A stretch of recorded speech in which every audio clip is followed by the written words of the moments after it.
A gente já tem imagens do plenário da CPI. Daqui a pouco, Emanuela Medrades deve chegar, então, para ser questionada mais uma vez pelos senadores da CPI. Aliás, Basília Rodrigues está com o vice-presidente da CPI da pandemia, senador Randolfo Rodrigues.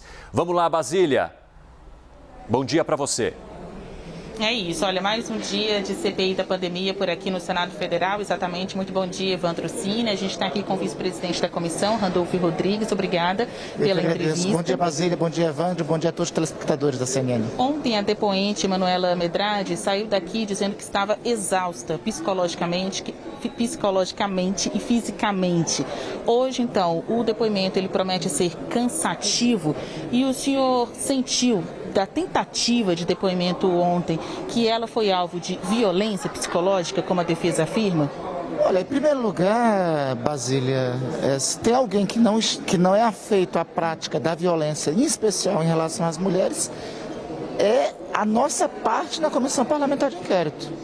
Você tem uma base, você tem alguns que são mais voltados à misoginia, são outros senhores senadores e talvez seja a própria postura do presidente da República pelos notórios acontecimentos.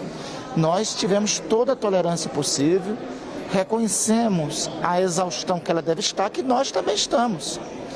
Mas a exaustão não pode ser maior do que a busca pela verdade, porque tem uma exaustão que pesa mais, Basília. É a exaustão de milhões de brasileiros que perderam familiar, é a exaustão de milhões de brasileiros que ficaram sem emprego em relação à pandemia.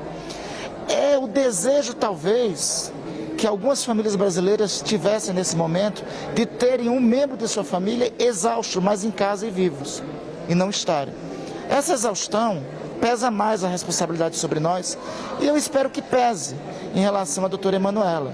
Eu espero, sinceramente, que isso não tenha sido um artifício jurídico da competente e cara, repito, competente e cara banca de advogados que foi contratada para defender a ela e a defender também o senhor Francisco Maximiano. Evandro. Senador, um bom dia para o senhor, seja muito bem-vindo aqui ao Novo Dia. Eu gostaria de falar justamente sobre o sócio-diretor da Precisa Medicamentos, cargo acima, inclusive, da diretora técnica Emanuela Medrades, que está com o depoimento marcado para a tarde, ambos no mesmo dia. Ele também tem aí uma decisão do Supremo Tribunal Federal que pode auxiliá-lo, né, nos momentos em que deva se manter em silêncio, mas o que vocês esperam arrancar desses dois? Quais são os questionamentos que precisam ser respondidos em relação à Precisa Medicamentos, em relação a essas duas pessoas ouvidas hoje?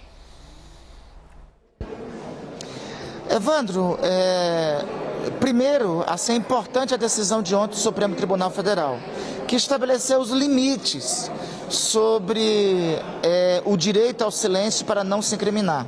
Estabeleceu, Sua Excelência, o ministro Luiz Fux, que esse direito não é e não pode ser um direito absoluto. E ele não pode avançar sobre as atribuições da Comissão Parlamentar de Inquérito.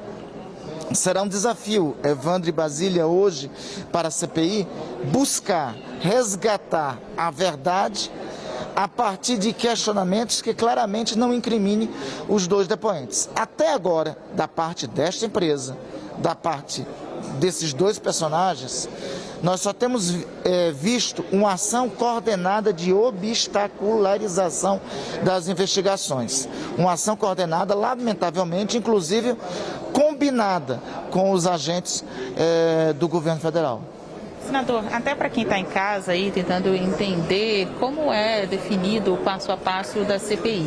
Como estratégia de defesa, vocês optaram em alguns casos por quebrar os sigilos das pessoas antes de chamá-las aqui para depor. Esse foi um erro de estratégia, de curso da CPI, não acabou fragilizando a investigação, abrindo espaço para críticas, porque vocês acabaram quebrando o sigilo de pessoas que estavam arroladas como testemunhas e não necessariamente investigadas. Qual o peso da quebra desse sigilo? Basília, a quebra dos sigilos não é um meio para declarar alguém investigado. É um meio para obtenção de informações sobre eventuais investigados que aquela testemunha tenha dialogado. E mais que isso, é um meio para inquirir a testemunha e avaliar depois se ela passa a condição de investigada ou não. No caso, nesses dois casos, eles obtiveram o habeas corpus do Supremo Tribunal Federal não pela quebra de sigilos, mas pelo inquérito instaurado na Polícia Federal. E Brasília causa espécie, causa espanto para todos nós, que esse inquérito tenha sido instaurado somente nas vésperas do depoimento do senhor Francisco Maximiano. Causa espanto também o fato de, com base na instauração desse inquérito, o senhor Francisco Maximiano tenha utilizado a condição de ter se colocado como investigado para obter o habeas corpus com direito ao silêncio no Supremo Tribunal Federal. Causa espécie que o depoimento da senhora Emanuela Medrada só tenha vindo a ocorrer na véspera do depoimento e ela tenha sido colocada lá como investigada e assim tenha obtido o habeas corpus no Supremo Tribunal Federal. Percebe? Veja, e assim, o inquérito da Polícia Federal deveria ter, mas deveria ter sido instaurado no dia 21 de março desse ano, um dia depois que os irmãos Miranda reuniram com o presidente da República e deram notícia do feito criminoso que estava em curso no Ministério da Saúde. O presidente da República não instaurou. Aí é instaurado esse inquérito somente quando? Nas vésperas dos depoimentos. Com que objetivo? Ao que nos parece, para que isso facilite a obtenção de um habeas corpus no Supremo. Está clara uma ação coordenada. Está clara uma ação coordenada entre a empresa Precisa, as eventuais testemunhas / investigados e o governo federal. Falta dia na folhinha, né, para a gente saber quanto que a CPI vai acabar ou se vai conseguir investigar tudo o que tem para investigar. Vai ter a cariação, vai ter depoimento de governador, o que ainda vai ter na comissão? Mas ele abriu nós começamos a investigar as ações e omissões do governo federal no enfrentamento à pandemia. Aí nos deparamos com um esquema monstruoso de corrupção. Brasília, sabe o que é mais dramático, Brasília e Evandro, do que nós estamos vendo nessa CPI? É que quando brasileiros estavam morrendo, eles estavam transformando o Ministério da Saúde num balcão de negócios. Um fiozinho está puxando o outro. A gente está diante de uma hidra de várias cabeças. A gente começa investigando Precisa, aí dá de cara com o VTC Log. A gente começa a investigar Precisa, aí começa a investigar VTC Log, aí dá de cara com Davat. A gente começa a investigar Davat, aí dá de cara com outro esquema fraudulento e corrupto em outro lugar. Estamos diante de uma hidra de várias cabeças, né? Sobre os governadores, teve uma decisão do Supremo Tribunal Federal que estabelece o que são nossas responsabilidades e o que é a responsabilidade também dos poderes do poder local. O requerimento de prorrogação deve ser lido ainda hoje pelo presidente Rodrigo Pacheco. Nós vamos ter tempo para organizar o cronograma. Evandro, sim. Senador, ontem nós ouvimos o senador Marcos Rogério, né, representante da bancada do governo na CPI, e ele disse que, inclusive sobre esse caso da Covaxin, há uma montagem muito grande de narrativas, mas nenhuma prova. E o senhor acabou de citar aí um grande esquema de corrupção dentro do Ministério da Saúde, que vocês estão puxando o fio. E vocês têm provas robustas de que, de fato, estaria havendo todas estas irregularidades, inclusive algumas delas que o senhor acabou de citar, dentro do Ministério da Saúde, que geraria crime por parte do governo federal no enfrentamento da pandemia? Evandro, tem uma nota de empenho de mais de R$1 bilhão. Uma nota de empenho de mais de 1 bilhão. Aliás, temos uma nota de empenho de bilhões de reais. Empenho, quem conhece a administração pública sabe qual é a finalidade. É reservar dinheiro para pagamento. No caso da Covaxin, Covaxin / Precisa, nós temos que agradecer a 2 servidores públicos. O primeiro, o senhor Ricardo Luiz Miranda. O segundo, o senhor Wilson Santana, servidor terceirizado do Ministério da Saúde.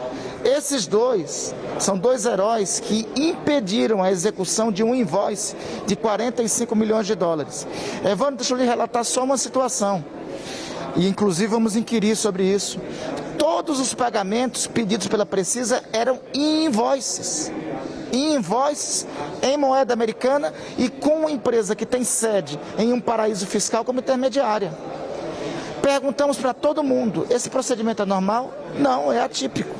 Então, eu acho que uma nota de empenho e documentos que apontam vários pagamentos e invoices a uma empresa atravessadora com sede em paraíso fiscal, uma outra empresa local que tem 2 ou 3 CNPJs que já está sob investigação no Ministério Público Federal. Se tudo isso for narrativa, então nós estamos diante dos elementos de uma narrativa criminosa em curso no Ministério da Saúde. E repito, é só a ponta do iceberg. Temos outros elementos a serem investigados. Justamente, nesse enredo, vocês esbarraram com um policial de Alfenas, em Minas Gerais, vendedor de vacina, com um reverendo que também estaria intermediando essas negociações, abrindo as portas do Ministério da Saúde. O reverendo ainda não foi ouvido, né? Mas no caso do policial, Luiz Dominguete, ele foi ouvido, vocês ali confiscaram o celular dele, espelharam as informações, devolveram o aparelho, mas ficaram com conteúdo do que estava no celular dele. E em uma dessas conversas com o interlocutor, ele diz que a Michelle está no circuito, se referindo à primeira-dama Michelle Bolsonaro. O que a CPI vai fazer com essas informações? Basília, em relação à primeira-dama, nós ainda não temos elementos fortes o bastante fora essa citação. Todos aqueles que nós temos elementos para chamar a CPI, nós o faremos. Não é nesse caso específico, não é o caso, não é a circunstância da primeira-dama. Há essa citação, há essa passagem, mas nós temos que aprofundar as investigações. É por conta disso que nós vamos ouvir o senhor Cristiano, que é o principal representante da empresa aqui no Brasil.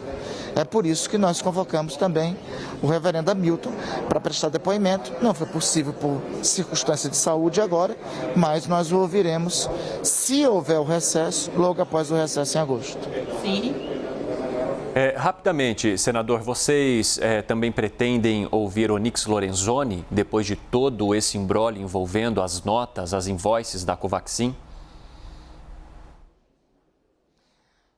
Há elementos para tanto, então é uma pretensão nossa também, mais adiante, vir a ouvir o ministro Onyx. Tem essa contradição em relação aos invoices. Aliás, é o próprio ministro Onyx que na coletiva disse que o invoice é do dia 19.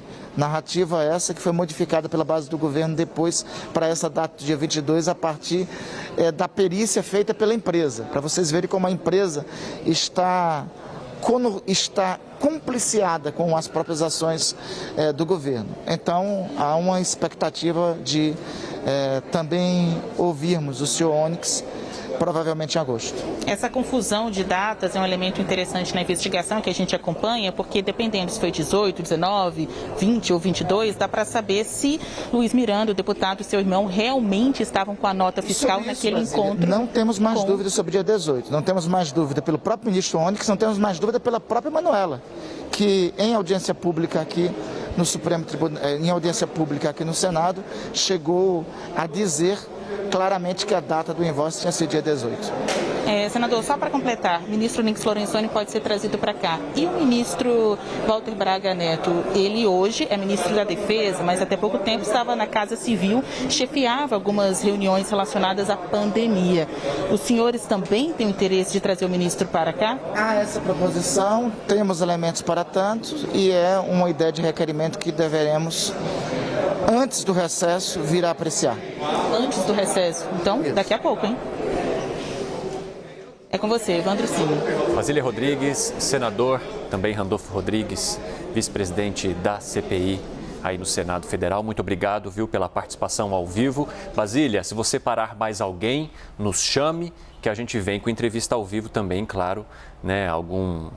Alguém da bancada do governo. O espaço está aberto sempre para as duas partes, os dois lados, aqui no CNN Novo Dia.